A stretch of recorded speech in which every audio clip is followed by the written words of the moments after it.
Bonsoir, donc pour cette cinquième vidéo, une cinquième question qui m'a été adressée par une maman de 3 enfants de 7, 4 ans et demi et 9 mois.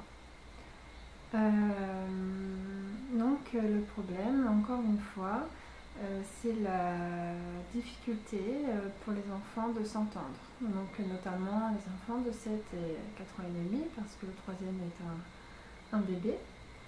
Apparemment, donc, ils passent leur temps à se disputer, à se mésentendre, où finalement, du coup, le parent intervient pour les séparer, et dès qu'ils sont séparés, ils se réclament. Donc, elle est un petit peu dans l'incompréhension de ce comportement, pourquoi ils se réclament alors qu'elle a l'impression qu'en fait, ils ne se supportent pas.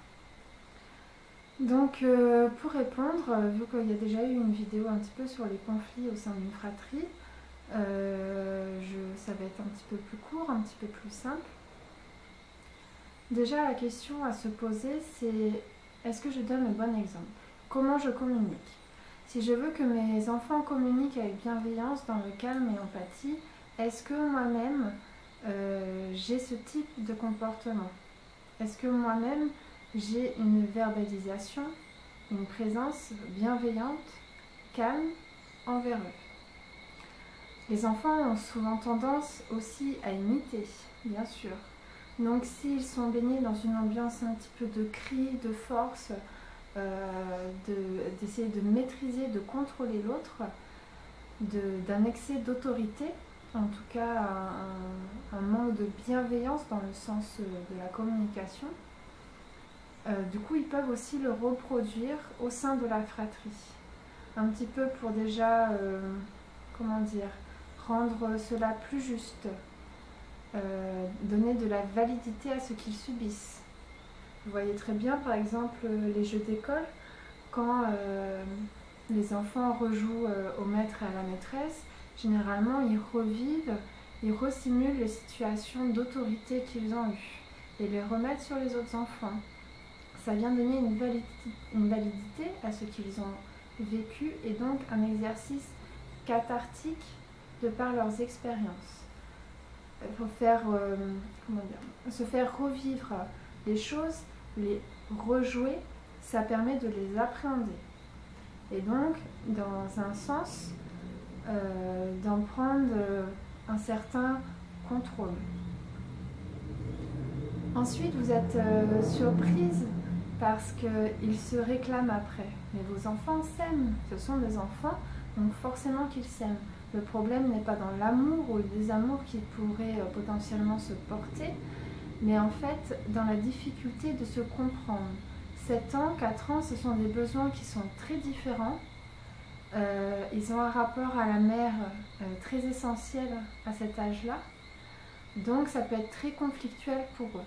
Ça peut être aussi du coup, comme je l'expliquais dans l'autre vidéo, un jeu, entre guillemets, inconscient, pour essayer de mettre le parent de son côté et de gagner en affection, en amour et un petit peu dans le top 3 préférences des enfants. En tout cas, dans ce qu'ils ont l'impression, s'ils ont l'impression justement que le parent, dans la gestion de conflit, se range tantôt avec un enfant, tantôt avec l'autre.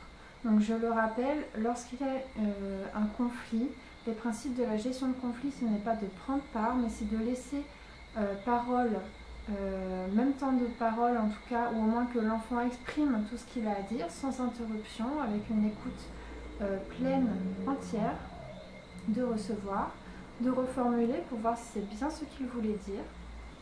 Ensuite, chacun s'écoute, donc ça veut dire les enfants entre eux également. Et ensuite, d'essayer de trouver ensemble, dans un premier temps, les deux frères et sœurs, une solution entre eux. Et comme je l'avais expliqué dans la vidéo précédente, s'ils n'en trouvent pas, vous pouvez en suggérer. D'accord ? Le but va être, encore une fois, comme tout principe dans l'éducation bienveillante, c'est-à-dire de faire du travail de prévention. Ça peut être aussi un signe qu'il y a un manque ou une difficulté ou une émotion non avouée quelque part. Donc, de par la naissance, par exemple, du petit dernier qui peut perturber, chacun doit retrouver sa place. Donc, des fois, c'est par le conflit aussi qu'on s'affirment, qu'on se cherche, ce n'est pas toujours négatif.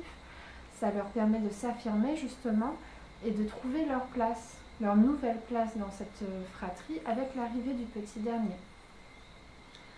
Donc justement, essayez de valider tous les échanges positifs qu'ils peuvent avoir, essayez de leur accorder, même si c'est difficile avec 3 enfants, un temps individuel, mère-enfant, et des temps collectifs où vous êtes avec eux, pour essayer d'atténuer ces notions de conflit ou de potentielle rivalité qu'il pourrait avoir entre eux pour se faire valoir aux yeux de la mère ou du père.